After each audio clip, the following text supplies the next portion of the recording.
It's painful because no life should be wasted in such aimless and pointless violence. Every terrorist attack leaves me silent, sad, and brooding. There is so much violence, so much suffering in the world, and even when I don't speak of my sorrow and hurt, I am hurting. I'm hurting on a very deep, fundamental level. There are no words. Everything has already been said, exhausted, repeated. And at the same time, words don't suffice the amount of pain, the amount of loss. After every terrorist attack, I find countless Muslim men and women apologizing for the attacks on social media. I read ignorant, offensive comments targeting Muslims. And the same exhausted, repeated justifications. These attacks, those attackers, don't represent Islam. Within my family circle, there are usually two responses to the terrorist attacks. We either block them completely and not talk about them, or on very rare occasions, we communicate. As a mother myself, I feel it's necessary to make sure my children have a safe environment to express their feelings. But I find I always have to initiate the conversation. My teenage daughter is very private, and I worry that she is under some pressure at school to have an opinion about the subject. But when I ask her how she feels, she says it doesn't concern her. She tells me that there's already too much about terrorism on the news. Why do we need to talk about it at home as well? My son, who's in his early 20s, seems confident, distant from all that happens outside himself, almost uninterested, but he is willing to voice his opinion if he was asked. There is so much pressure from the media on parents, in my opinion. The media likes to say that we are not parenting our children adequately, that these attacks are a result of young people being brainwashed and misled. They say that because parents have no idea where their children hang out or with whom they hang out, so much destruction and violence is taking place. I remember when the first terrorist attacks took place in the UK, my eldest son was a teenager. I was so afraid, I was so confused. I wanted to protect him, but I didn't know how. I heard him having angry conversations with his friends on the phone about how ignorant the media's reaction was, blaming it all on the Muslim faith. I was so worried that he would have a reaction, that the boys he was hanging with would talk him into doing something. I actually began to follow him to school every morning, just to make sure that he's actually going to school and nowhere else. I noticed that he began to shy away from going to the mosque. I knew that some part of his faith was shaken. He was questioning his beliefs, his values. I wanted to communicate with him, but he blocked me out, saying that he's not a child anymore and that he can manage such things. But I knew how hard it was for him at that very tender age to question everything he believes in and draws strength from, to question his identity.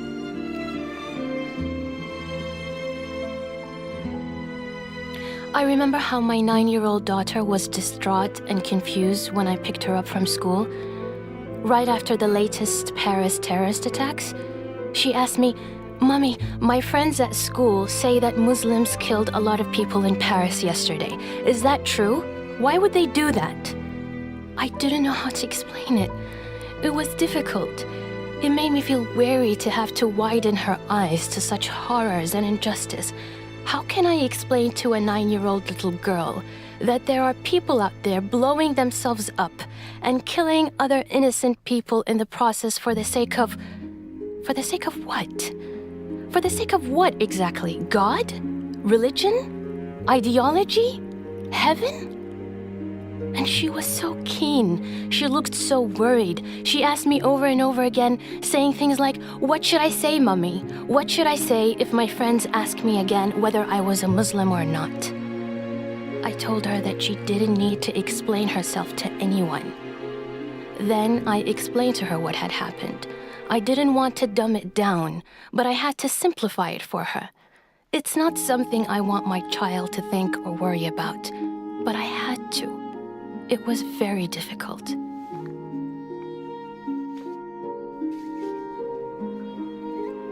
I can only express myself honestly around my own sisters because I know they won't judge me, even when we didn't necessarily share similar point of views. I found that expressing my opinion around extended family can be problematic, and I'm usually met with condescending responses, such as, "Why are you so concerned about terrorist attacks? Leave men's business to men. No wonder you're always stressed." Reactions such as these anger me, but they've also taught me to only speak my views in a safe environment. I found that worrying about violence, terrorism, and how my children might not be safe or not secure in their schools, in their extended circle of friends, has begun to arise physically in my body. I would feel a lot of tension in my shoulders and in my neck, tension that would develop into pain. When the physical pain started, I thought I had hurt my shoulder, and I would sit and try to remember where I had bumped it. But I soon realized that this pain arose when I was worried about my family. There was a lot of bottled up emotion and fear for my children inside me, and that energy, if not expressed, would need to go somewhere. So it came out as physical pain in my neck and my shoulders. Sometimes, especially when me and my daughter are traveling, under the ridiculously long and tiresome security routines, I feel the heat of the security guard's eyes on me. I might be imagining it all, of course, but it's there in the back of my mind, worrying me, making me feel self-conscious and nervous. I lived in a world where security measures were not so fierce. I've experienced a much more relaxed world, but my daughter has never seen that world. And with things getting worse and security measures getting tighter, I don't think she ever will.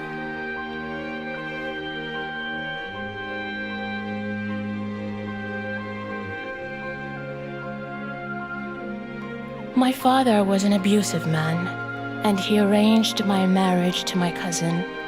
I didn't want to marry him, so our relationship was very insecure. It was very strained in the beginning of our married life. I was angry at my father for all the times he hurt my mother. And I was also angry with my husband because he had come into my life through my father. They shared some personality characteristics, but my husband was not a violent man. He was not abusive. He had his downside, of course. He was a bit arrogant, a bit insensitive sometimes, but he was a supportive husband and a good father. After many years trying to work out our marriage, I realized that I have been testing his limits. I've been pushing him away, expecting him to leave me and the children the way my father did. But he didn't. He stayed. He proved his love to me and our family. And now, after 30 years of marriage, I really do feel that I love him. My marriage was brief, no longer than 4 years. He was abusive and I couldn't go on. I faced numerous barriers. My family told me not to divorce, that divorce was shameful. The social and cultural stigma that followed me everywhere I went. It wasn't easy, and the loneliness was crippling. With little to no support, I took care of myself and my daughter. I provided a good life for us. I don't like dealing with misconception, and there are so many surrounding single mothers. I don't like it when people generalize. If I told a non-Muslim about my abusive marriage, they immediately assume that all Muslim men are like that. They also assume that the only reason I ended my marriage is because I wasn't a submissive Muslim woman. That's what they think of Muslim women. They think we're weak, ignorant, and submissive. But that's not true. Yes, it is hard for me to start over. Because I have a little girl, I want to provide her with stability and security, things I never had growing up. Finding a good, kind, and reliable partner, being able to trust again, that's really, really difficult, especially when there are no guarantees.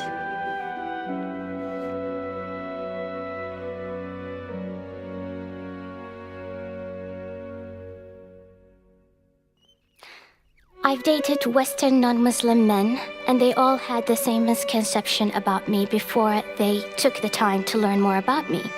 At first, they were drawn to my tanned skin, my Arabic features, my dark hair, my dark eyes, saying that I'm exotic. I felt like I was some sort of exotic bird or exotic fish. But later, when they learned about all the trials I faced in my life and all that I have achieved on my own, they would say things like, "Oh, I thought all Muslim women were ignorant and submissive, but you're very strong and ambitious." My homosexuality wasn't easy. I realized I liked girls when I was very young, but I knew I could not express myself as my advances would be refused and rejected. I kept my attraction to women a secret. But living in the UK didn't make things easier for me. I fell in love with a Western lady and lived with her, but the abuse was there too. She would say things like, "How come you're so intelligent? I thought all Muslim people were stupid." She continuously bullied me about my faith and my race, until it became clear to me that if I stayed, the abuse would continue, so I left.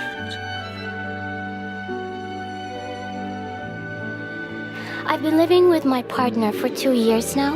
We're not married, and that gets a lot of raised eyebrows from people we meet. Relationships between men and women are not recognized outside wedlock in Muslim and Arab cultures. My family knows because they are more relaxed on such things.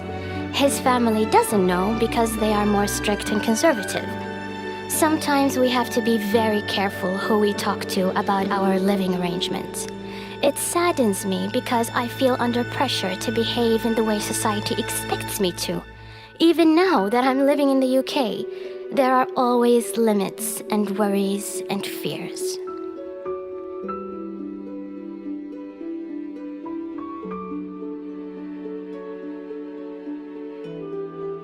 I'm originally from Palestine, but due to the occupation of my country, I can never live there.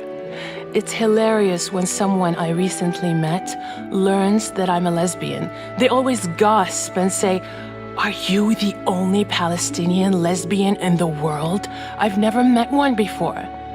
They look at me all wide-eyed and surprised. Sometimes they ask to take my photo as if I'm some rare species they want to show to their family and friends. Home? Home is Palestine. Home is soldiers, tear gas. Home is the olive tree. Home is the sea, the beautiful sea.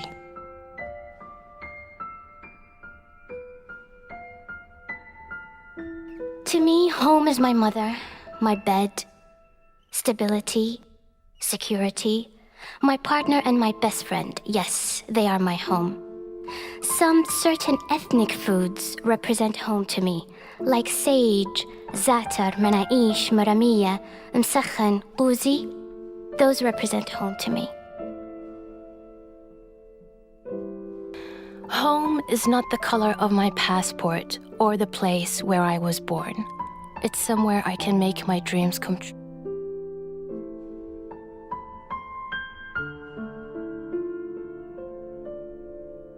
Oh, belonging.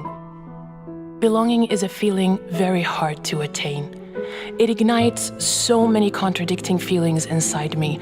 I think belonging is recognizing that you are different, that you don't fit in any category, and instead of hiding it, you actually celebrate it. Even now that I am a British citizen, I don't feel that I actually belong here. I feel like a guest, a visitor, and most of the time, an unwelcome one. Belonging to me comes with security. If I feel settled and secure, I will definitely feel that I belong. I still feel like a foreigner here in the UK, even though I have a British citizenship. No matter how hard I try to immerse myself in the culture, I always feel alienated. I never belonged anywhere. I feel I don't belong here in the UK or back in my birthplace. I don't belong anywhere, but I want to keep searching. Perhaps I'm like a crocodile. a reptile that had once lived underwater, but now belongs neither to sea nor land. I've personally struggled with concepts of home and belonging. I'm not sure if I belong here in the UK completely, but this is the only home I've ever known. I was born and raised here. My children, too.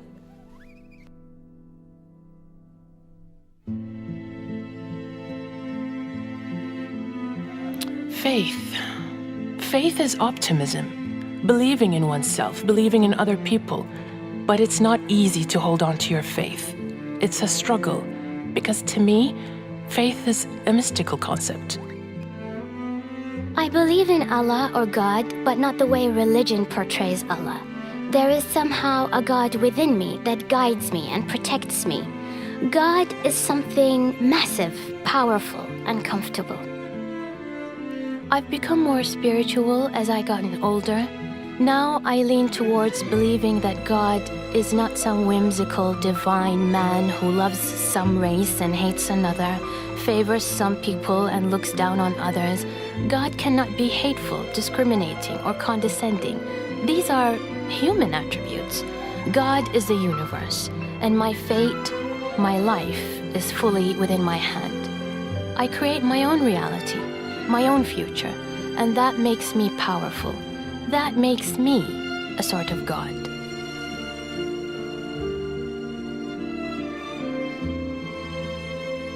Sexuality, well, my sexuality is my desire. It's not my identity.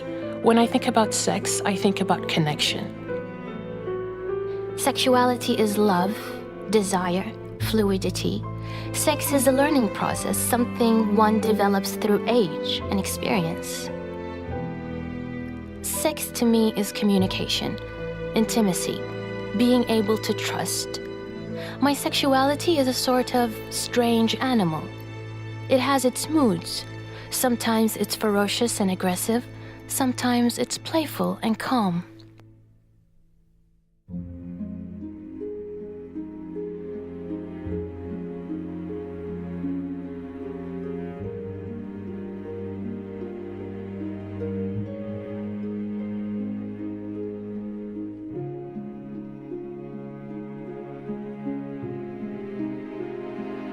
Oh, misconception.